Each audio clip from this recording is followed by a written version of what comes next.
let's reconvene. Yeah. And see, during the intermission, staff had approached me and said that we can put off item B under new business, which is 218 process. Is that correct? Right. Oh, sorry, Clay. Go ahead. No, you go ahead. Okay.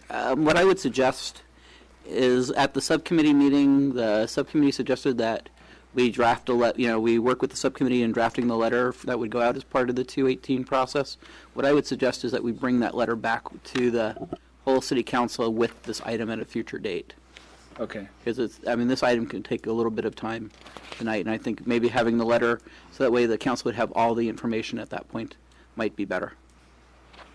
Okay. Sound good? Everybody agree with that? Yeah, that's fine. Okay. As long as Stuart doesn't feel slighted. I was missing these meetings, so I figured I'll come to another one. It was his suggestion. Okay.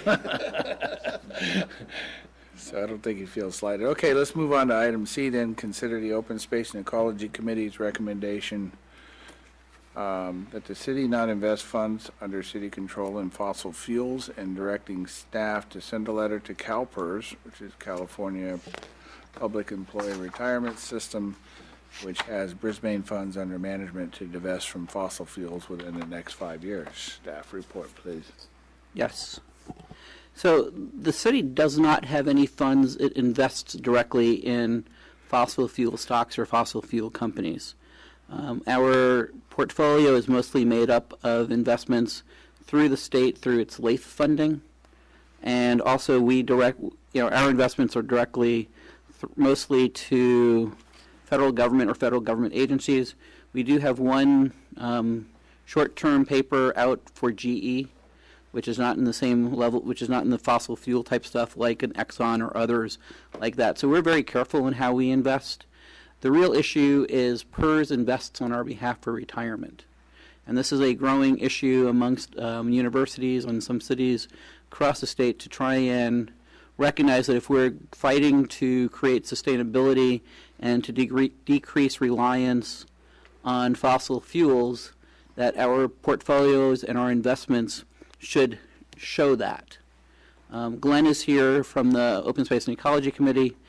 She brought this item up to the Open Space and Ecology Committee and recommended that we talk about it. The Open Space and Ecology Committee has asked City Council to approve writing a letter asking PERS to divest, and probably Glenn, has been sitting here a long time and has more information on the whole statewide initiative.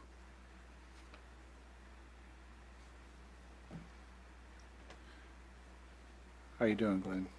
I'm good. Mr. Mayor, members of the council, thank you for your attention. I realize it's late, so I'm not going to take a lot of time.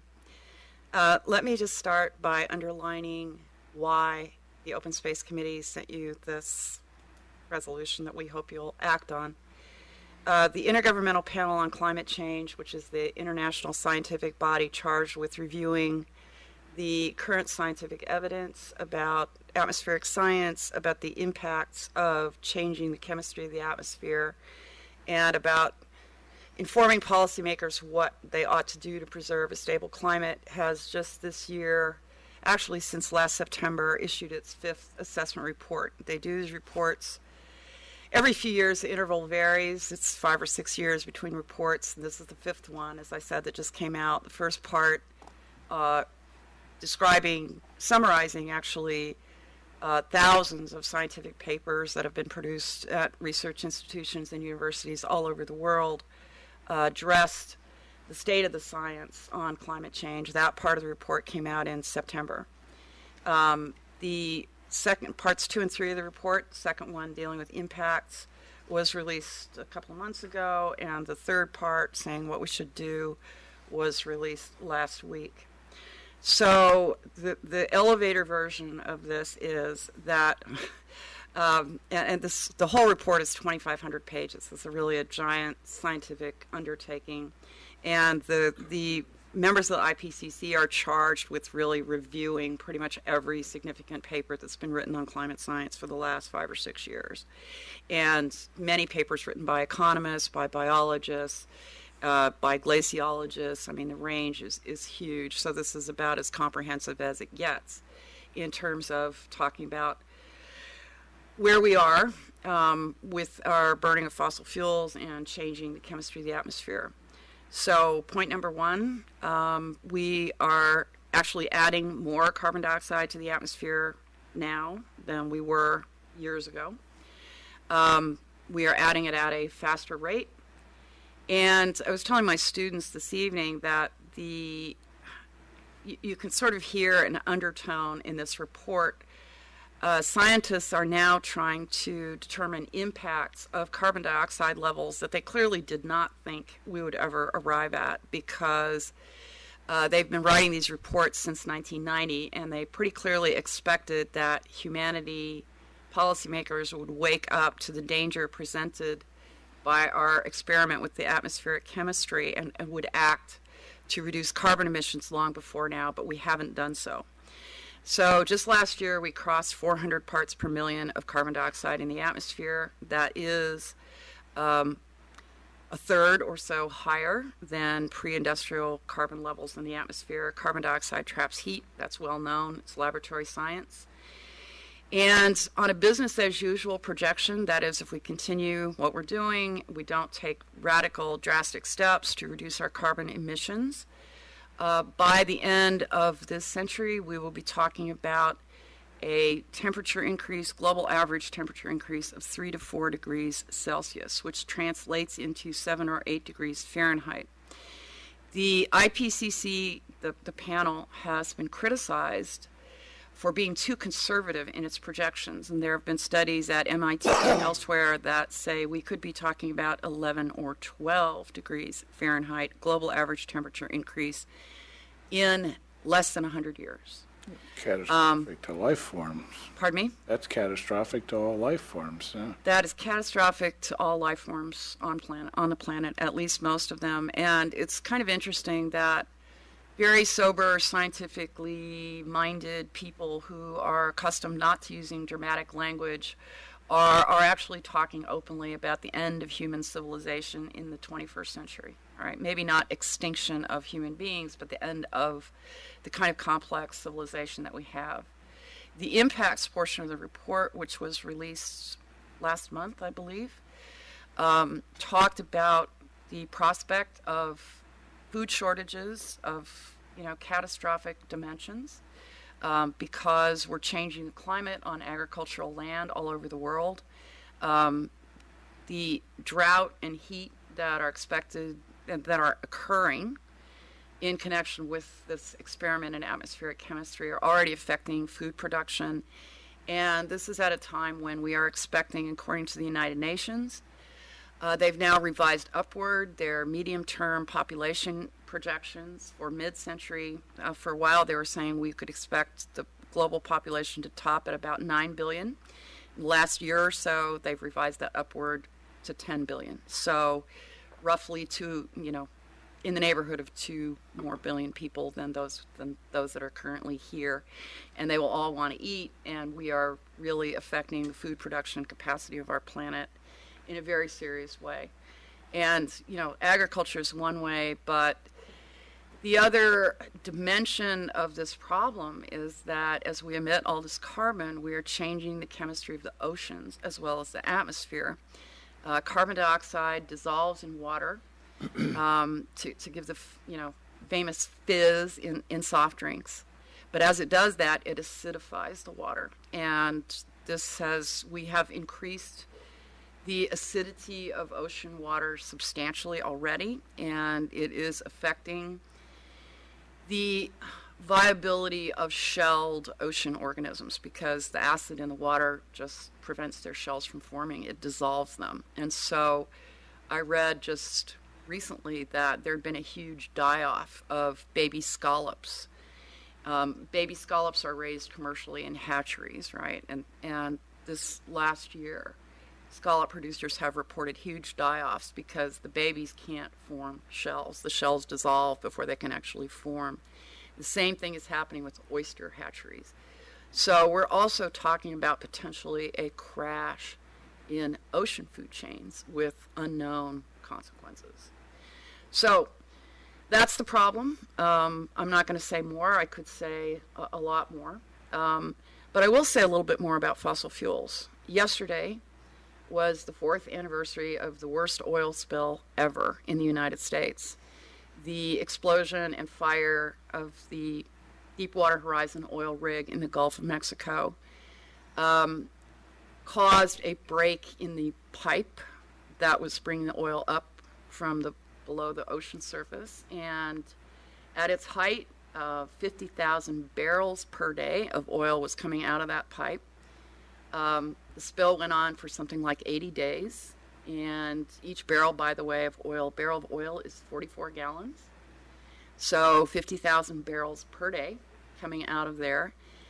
The condition of the Gulf of Mexico is pretty bad. From everything I've read, scientists are still trying to understand the dimensions of this in terms of long-term consequences.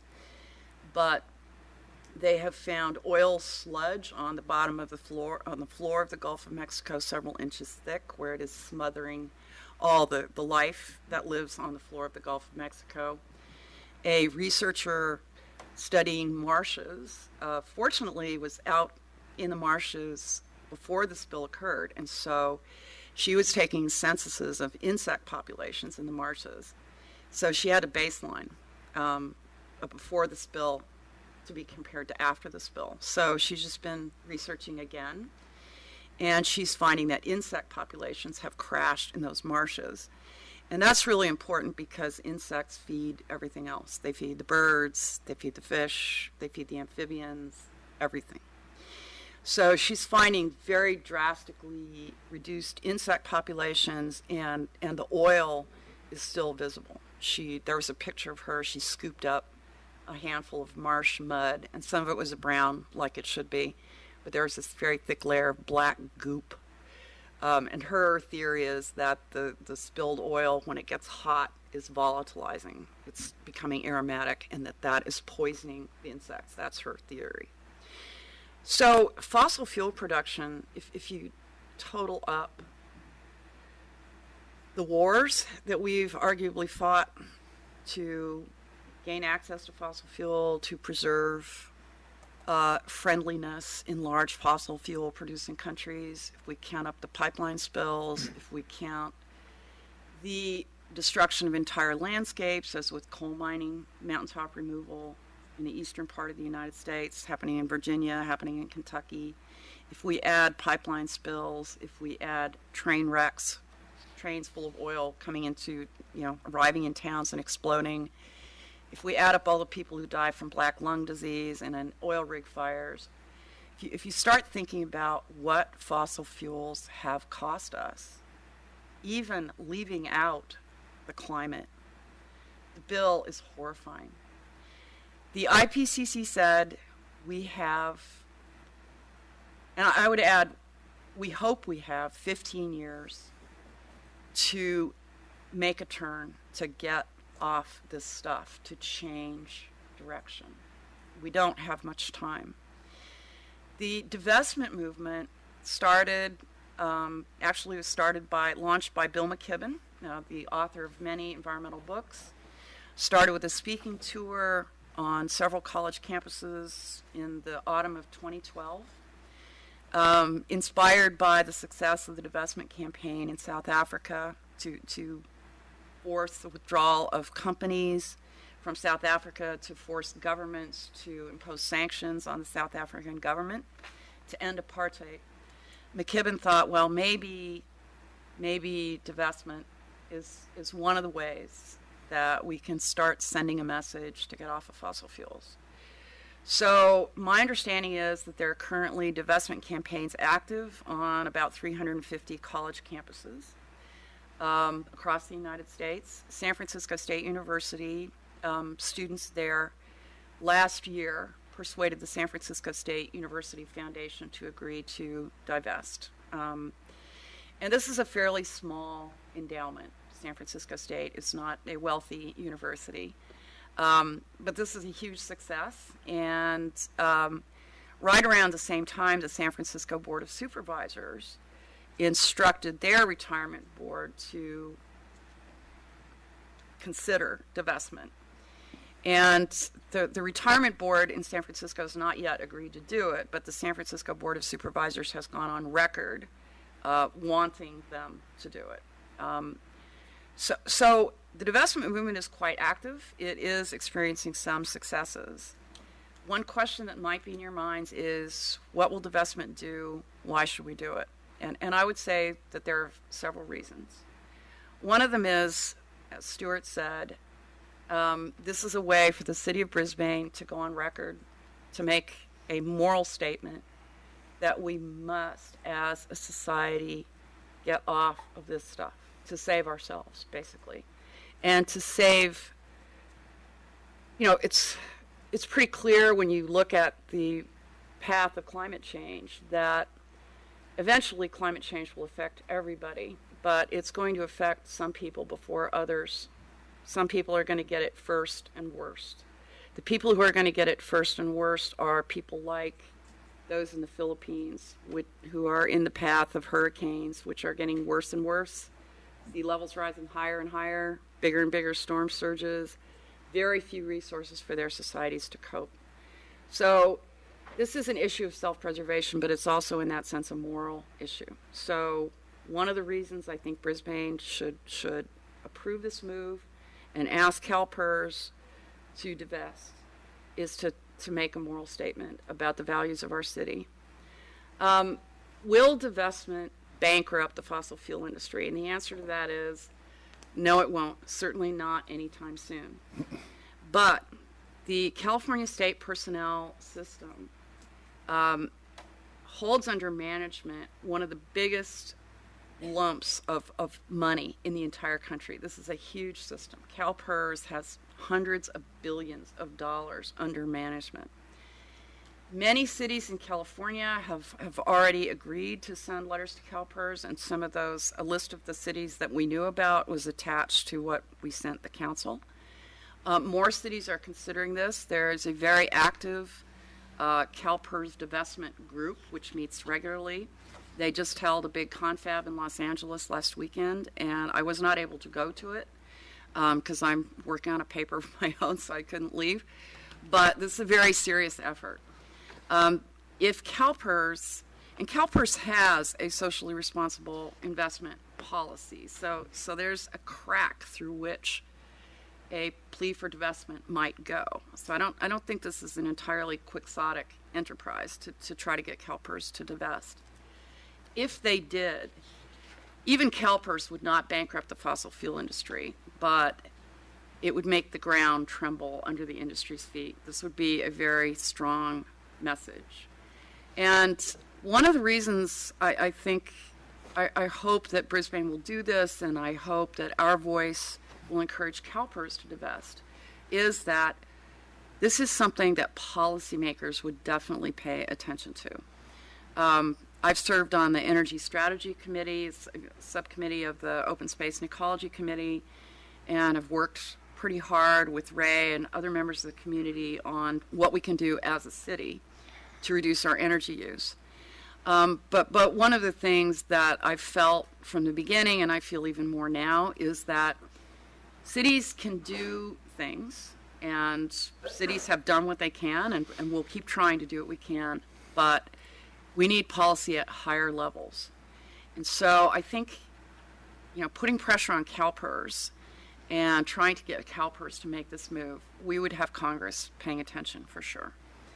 The third reason to do it is that sometime, and I hope it's before I think we were sold a long time ago. Right. I think we were sold a long time ago, so. So last point, I'll wind it up. Thank you, and I'm sorry, I've probably gone way over time. Last point is, and now I think I've forgotten my last point. I'm pretty tired. I don't remember. Anyway. It's okay. So if you're sold. Yeah.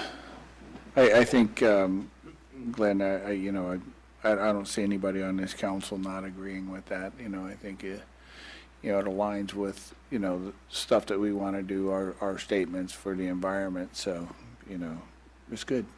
Okay. Thank you, that's a lot of good information, much more than I bargained for. Very educational. May I make one last point? Okay, And You're that ready is, now. at some point, let me make you forget, no, just kidding. at some point, and I just hope it's before it's too late. We will have some kind of regulation of carbon emissions, and that will reduce fossil fuels. And at that point, anybody who holds a lot of fossil fuel stocks is going to be holding the bag, and this will be an unpleasant position for them to be in. At some point, those stocks are going to lose their value, and so there are reasons to think that over the medium term, this is a fiscally prudent move. And from what I've read, and I'm not an expert on this, and there are arguments about it, divesting now can be also a prudent move. In other words, the city, CalPERS, could do this in a way that would uphold its fiduciary responsibility as well as its moral responsibility. You can devise an investment portfolio without fossil fuels that will bring a decent rate of return. Thank you. Thank you, Glenn. Thank you. Thank you, Glenn. Okay, council's pleasure. So number one, we as Stuart just mentioned, we are not, we don't invest in any, This actually would be to direct staff For to number draft a 2. letter, I guess, under the mayor's signature. Correct. Send Right. to CalPERS. for CalPERS. And also to make sure that we don't, in the future, invest in fossil fuels well- through any of the Okay, so this is investments for- that we make okay. directly. Future, But that wouldn't be by letter, it seems like if we're going to direct ourselves, it would be by a resolution. Right. Right, we would probably bring back a resolution for the city council for ourselves, and then for CalPERS, it would be through a letter to CalPERS. And so if that's what the council's pleasure is, we will I'll work with Glenn to make sure we get the letter drafted. There's been model letters for CalPERS from other cities, and then we'll work with the city attorney on the resolution if that's city council's direction. I would make that motion if, as you put it. Yeah, I would second it, but I'd like to add two things just for our conversation before we vote, Okay, if I all may. right. This is just the CalPERS, but you mentioned that we have a lot of funds in the state investment fund. Yes, we do. Would it make any sense to send it to them too? It probably would. Let me, before we do, let me look to see what they do their corporate paper in.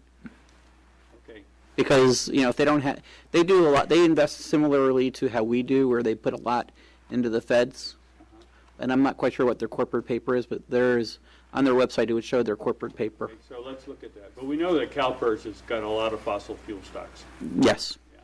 That was in our information that you provided, so that was good. The other thing I wanted to point out is that, we have this resolution from Berkeley, which is, I suppose we could start with that.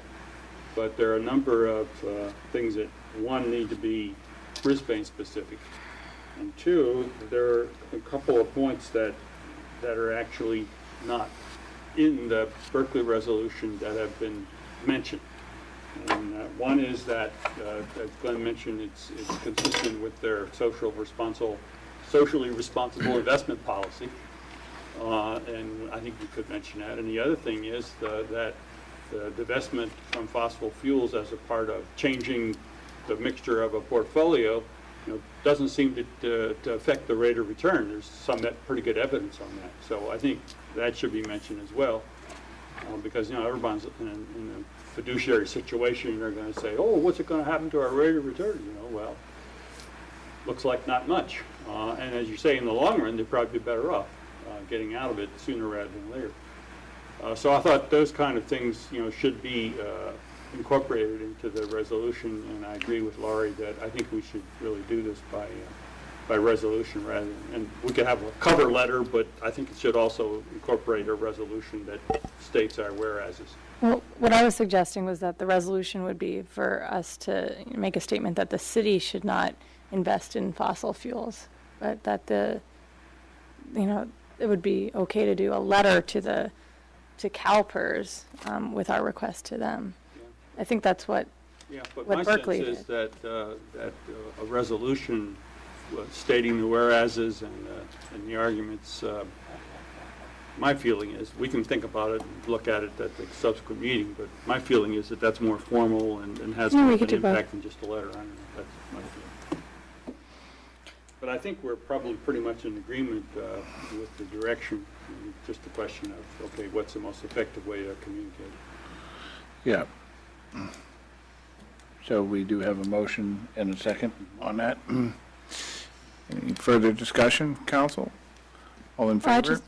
I just wanted to thank the Open Space and Ecology Committee for bringing this to our attention and for really doing the research. All the information was really interesting to read and eye-opening. And so thank you for that. I think that, it's definitely consistent with our city's, goals of being environmentally, conservational. And, one thing I noted in the materials was that CalPERS does have an environmentally friendly program. It's called the Alternative Investment Management Program. So there are outlets, for, investing in more efficient and less polluting technologies that can provide a good rate of return. So, that could be a good outlet for people investing in CalPERS. And I'm glad to see that the city does not invest in fossil fuels. I think, we can learn a lot from what they did in South Africa, and divestment can be a very powerful tool and make a good moral statement. So I commend you for bringing it to our attention. Okay, all in favor? Aye. Opposed? Thank you, Glenn. Thank you, Stuart. You can go. Where you can hang out, You can go back to that other place, no. Unless you want to hang out. Okay. City manager report on upcoming activities. Do we have the park opening May 3rd? Yeah, May 3rd. Yeah, just a reminder that we're doing the park dedication opening behind the, not necessarily opening, but park dedication behind the library on May 3rd, I think it's Saturday, May 3rd. Saturday, so that's before our next meeting. What time? 9 o'clock, 9 a.m. 9 a.m. May 3rd, 9 a.m. And we cleaned up all of the things that were brought to our attention. At the last meeting, you may recall that we had a speaker who brought to Okay. That's so it's great. all been taken care of. All right, Thanks. thank you. Okay, Mayor, Council matters, countywide assignments and subcommittee reports. So, actually, if I could, the Facility, Water, and Sewer Subcommittee, that one, we were doing the 218 process, the History Book Subcommittee, we did tonight, and Bayland Soil Processing Subcommittee, we did tonight. So, Planning Issues Subcommittee, is there anything? There's, I have No. a question to ask them. okay, I think it's Lorian. Yes. I heard through the grapevine that you were considering how to move ahead on the issues that were raised by the A. Thomas appeal, looking at general plan and ordinances and so forth that may need to be modified in light of what we discovered in that process. And do you have a recommendation as to how we should proceed in that regard? I'll let Terry bring that forward since she had raised that issue. I had suggested or inquired to the staff whether we could have an ad hoc subcommittee that would incorporate planning, open space, and council to see if we could come up with some sort of way to interpret or the ordinance as it sits, and to look at it. I was okay, next. computer make that kind of noise before. And I was told that there would be some irregularity with that, because then it would be something that was decided in subcommittee and then go around back to planning. And so that would be an irregular way to do it. And so I don't think we've come up with a way to look at this in that context yet. And so it probably wouldn't be from what I've been getting from staff, the proper way to bring that around for future study. So I don't have a real answer for you, if that can be any more unintelligent. But, we kind of, we had it on the agenda once before, and the city attorney said, probably not a good idea to do it in conjunction with the legal appeal. And we decided to postpone it to a subsequent meeting. So, one possibility is just to have it on the agenda, hopefully with recommendations from you all as to how we deal with this, how we proceed, and so forth. So, I don't know. I would hope that we could agendize it, the council, and then we get a recommendation from you all as to, in conversation with staff as to, how we can proceed.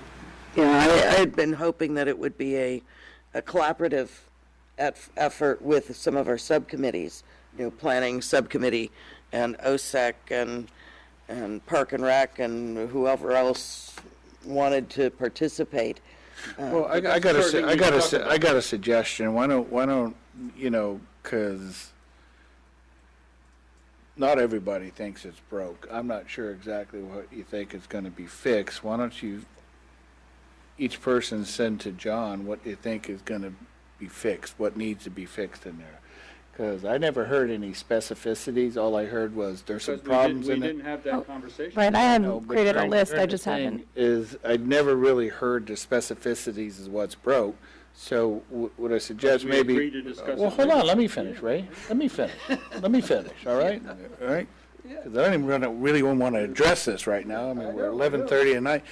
But send your issues to John, of what you think needs to be fixed, and then let's culminate it and then perhaps bring it back to see if this is something that we want to deal with. Because to me, what we're talking about is X number of parcels is not a whole lot, but there's some specific ones that deal with it. And this is not, to me,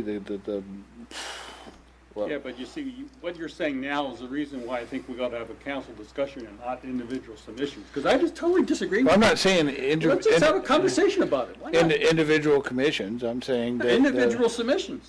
submissions. Okay. And that's what you're suggesting, and I'm saying. Yeah, and let's then- have a and then- council and then- discussion about and it, then and we bring can it- find out why we have different views on it. Then bring it back to the council on Why don't we what have a needs to be conversation? fixed, because but we have different views on Yeah, it. yeah, so. yeah. Okay, let's move on to the next one. 'cause I don't want to do it. Okay, Economic Development Subcommittee. Okay, so we met last week, Cliff and I are on that subcommittee. We talked about 3 different things. The Crocker Park TAP report, their draft report came back, and we reviewed it and I submitted some additional comments. So staff is going to be working on incorporating those comments, and I think it's going to come back to the subcommittee. Is that right, Cliff? Yeah, I hadn't actually had time to evaluate it, so, but I'm hoping to read it tomorrow morning prior Okay. to our meeting tomorrow with Right, we have Carl another one Gardino. tomorrow. So then, I'm hoping that then we have, once I provide my comments along with yours, and of course, staff had provided their comments to it, then have a follow-up meeting to Okay. give, I guess, final recommendations to the ULI to do a final. Is that what you're thinking, Clay? Well, I think John's already done that part of it, because they're basically willing to entertain kind of editing comments, but not substantive. Right. So I think we'll get the final document, we can come back to the subcommittee, and then from there, I think you as a subcommittee would make recommendations to the full council on Okay. priorities, what to focus on, And Right. at the meeting we talked, I don't know if you were part of that discussion, but the fact that the staff person from ULI is going to be leaving by the end of the month. So that's probably Dina. So that's why, I didn't know. yeah, there's sort of a timing issue of why we need to get our comments in Got it. as soon as Okay. possible, because, Dana? or Dana, the one who chaired it. So Yeah, here's the point. they're hoping to get it wrapped up by the end of April. Okay. So I guess if you have any additional comments. then- Well, I'll read it tomorrow morning. Yeah, And, if there's anything significant. Yeah, it was more technical. I mean, like they said, they're not taking substantive comments. It's just, any technical edits basically to the document. Sure. And then we also talked about staffing of, for economic development purposes. There were a couple different routes we discussed about going through the chamber and hiring an economic development person through them, and the city supplying funding for that. Another option would be having someone within the planning department fulfill that role, or have a combination of the two, which was the recommendation to have some responsibilities sort of in-house with the city through the planning department. That would be more about tracking information in case there were requests that came in from potential businesses. And then another person through the chamber would be more of the marketing person to go out there and, find potential businesses that would fit the Brisbane community. So we didn't come to any conclusion on that. No. It was just a discussion. And then the third thing we talked about was this potential entryway beautification project at the corner of Bayshore and Old County. I had met with city staff and with Mountain Watch a few months ago and talked about potentially having a native plant garden at that location. And we talked at the subcommittee meeting about, the timing of such a project and whether it would make sense to go forward with it, given the desire to have the mixed use area at, near the shopping center. So we're still considering that issue. And I'm going to be sending Randy some contact information so he can get in touch with the landscaper. And I think actually, you had said the ballpark figure for the project would be something like $20,000 to $25,000. And thinking about it after the meeting, I think it might be significantly less than that, depending on what we do. So, which would be great, because I, certainly wouldn't want us to spend a lot of money and then, not have it be used in the future if we decide to use the site for something else. So, and that was what we talked about. And tomorrow we're going to be meeting with Silicon Valley Leadership Group, right? To get Carl Guardino. Carl Guardino to talk about some potential economic development ideas that he may have. Mm-hmm. Okay. The only other one we have is solid waste subcommittee, and that's Ray and myself, and we've been working on the contracts and have gone through numerous revisions, and we're meeting again this Wednesday, and hopefully for the final before we bring it to the council, and for the council to hash over. And this is for both South San Francisco scavengers and Recology, and the specified zones and everything. Ray and I, we had our meeting in regards looking at hazardous waste consultant for the Baylands. So we're going to be, I guess, interviewing. I guess Margaret had made a recommendation for someone to help us with addressing the EIR in regards to hazardous Margaret. contamination. Just the peer review of the hazmat section. Yeah, okay. Yeah, so we agreed to have an interview with her, and that's pretty much where we are right now with that. Okay. Anything else? Those? Let's see, the FAA workshops were were last week. So there were 4 workshops, actually 5 workshops, and 4 were in the Bay Area. I wound up attending 3 of them. They were very informative and Uninformative? very informative. So, and I keep learning. Every time I go to a workshop, I learn a little bit more. And so, we this afternoon at 5 o'clock from 5 till 7. I invited some of the folks in town who have been very progressive with trying to reduce noise impacts in our town from airplane noise, and had read the OWAPM project environmental assessment. And so, it's kind of going over some of those details and what some of the impacts might be for Brisbane. At this time, it's difficult to assess because there's some information that is lacking, like altitudes, for the proposed flight procedures. But kind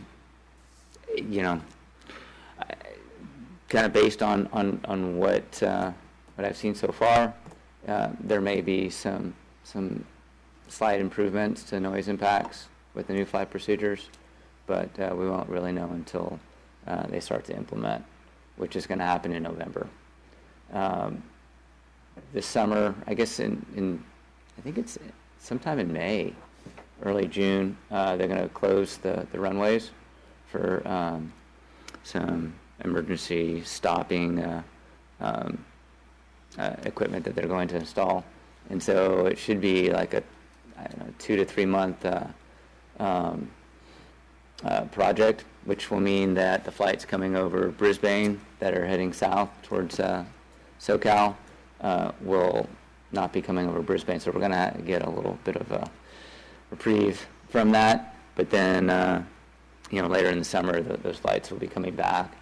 But then supposedly in November, they'll start to implement the OWAPM flight procedures that they're proposing.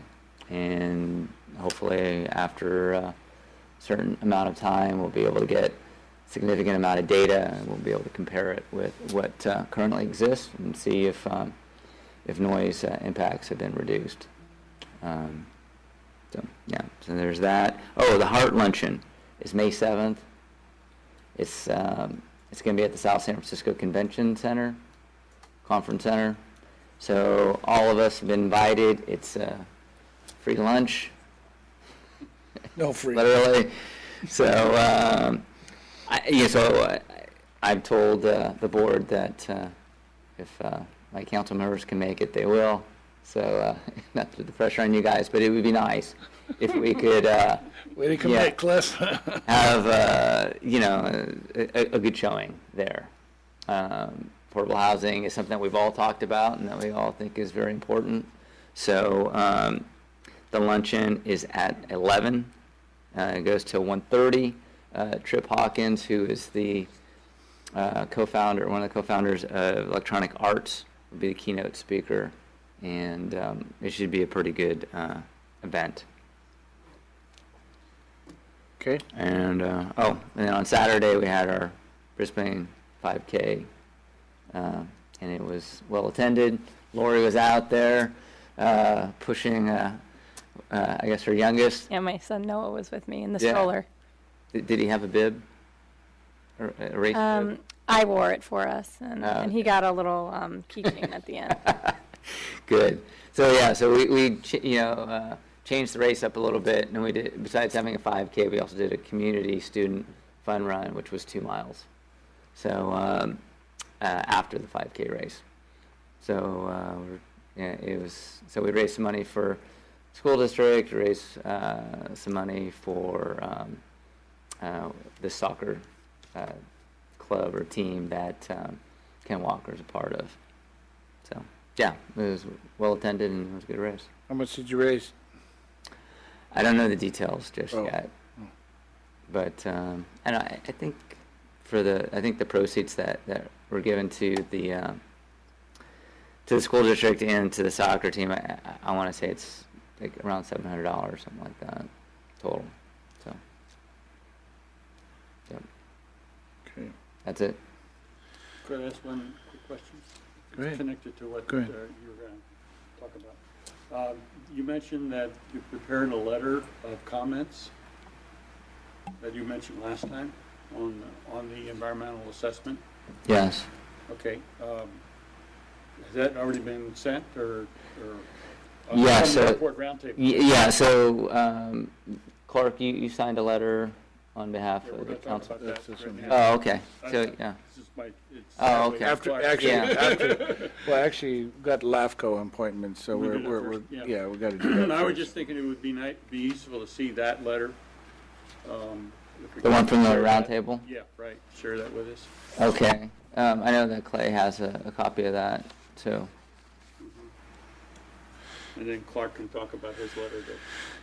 Okay. to it, right? Yeah, so we got LAFCO appointment at April 25th, City Selection Committee. So we have two people that are applying for that, Alan Alifano from Half Moon Bay and Mike, Actually, three. oh, there's three now. Yeah. Mike O'Neill, Yeah. okay, and then Kerry Weiss from Atherton seeking appointment. And currently, Alan Alifano is seeking reappointment, and we did actually support him last year, so what's the council's pleasure on that? Let's see, You want to go with, got a letter here. So, Do people know, like, Cliff, you've been going to a lot of these meetings more than the rest of us, and I know both of the other you candidates. know them all, you know all three? Yeah, well, I know the other two better than I do the, Oh, is that right? And So yeah. give us a sense of them, so, you know, give us a recommendation. And Cliff, you must know them all too. well, I mean, I know Alan, let's see. Alan was the mayor of Half Moon Bay last year, I believe. oh, You know, yeah, no, I know Alan. You know, he seems like a good guy. I mean, you know, I haven't been on any on any committees or boards with him. But I think I think he'd be fine. I mean, I haven't heard any complaints about his position on LAFCO. Mike O'Neill, I believe Mike is a new council member. So, 2 years, I think. yeah, within, the 2 years. And then in the last couple of somebody years, but else is- he's also an alternate right now on Kerry LAFCO. East. Mike Right. is, Oh, okay. So Kerry East. he was No, on the, You know, and I don't think I've really met Kerry. You know, you go to these things, but sometimes They start to blur. Yeah. yeah. I would recommend, unless we've, I mean, I've met all these people, and I would think that unless Alan has done something that we don't approve of, that I would stick with recommending Alan Alifano. and I think that's probably generally how it kind of works is, you know, the person gets into the position, you know, unless, you know, you have some really outstanding thing. I mean, Kerry, you know, I know Kerry from my work with the PCC, and very competent individual, well thought out, you know, but, and, you know, I'm sure Mike would do well too, but, you know, and I don't know Alan as well as the others, but, you know, I'm sure he's been doing a pretty good job on LAFCO, so we'll just go with that. So, yeah, Terry, I think I agree. Okay. Okay, so with that, we'll move on to the letter. And this is the letter that staff had drafted for me and for my signature, and I guess it was mailed out today. And this is in response to their comment period, so we're requesting a 60-day extension, which Cliff, judging from the stuff you've said about him, probably won't happen. If you care to comment on that. Yeah, I talked with Patty Daniel at the Thursday, or I guess the Friday, the Friday workshop in San Francisco. And she is who? She is the lead person for the NorCal Wampum, and so granted, she's not the decision maker by any means. Uh-huh. But I would think that if there was some information coming from the top that there was a possibility of extending the comment period, she would know. And she said at this time she is uncertain if it would be extended. Now, when I was at this meeting this afternoon, Peter Grace had mentioned that some comment periods had been extended, and that the Boston one was extended. Now, this is new news to me. As far as I knew, none of the comment periods were extended. So it's something that I'll contact the SFO roundtable staff just to get clarification. But if those areas had comment periods that were extended, and we have two people from Congress requesting that the comment period be extended, and possibly 2 U.S. senators, that they should accommodate that request. So, all we can do is The airport roundtable asked for an extension? yes, They did, yes. in their comment letter, okay. Yeah, no, that was some that we had a meeting on a Wednesday, and by Friday it What was about out. other cities? I know that the city of Woodside, city of Portola Valley is doing a letter.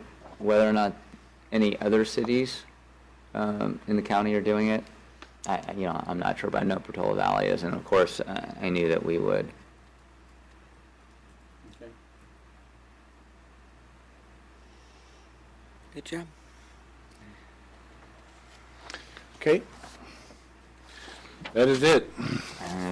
Oh, I did get this email from Jana Romero, and I know, Clark, you're on the list of climate or sea level rise. Uh-huh. And so, I don't know if any of the other council's members received it from Jana, but I signed, I put my name on that list. Okay. So Clark, you've already signed on to this, says here? Right? Yeah, Clark, come. News to me. Is it, Clark? All right. Guess that was signing kind of one of those de facto. Let me see if I can remember this here. No, this is to Cliff. Yes. Sounds like you signed me up, Cliff. No. You were already on there when I got this email. Yeah, you know what? I think I probably did, because That's from Save I just don't SFJ. remember it right now. It's late in the hour. Okay, it's almost tomorrow. Randy, you got anything? Mario, you've been quiet all night. What's your observation? Did you do something wrong?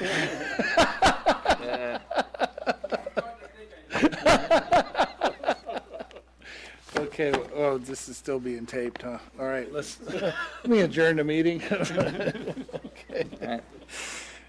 What about oral communications number 2? We bypassed it. There's no Nobody poll. here. Okay.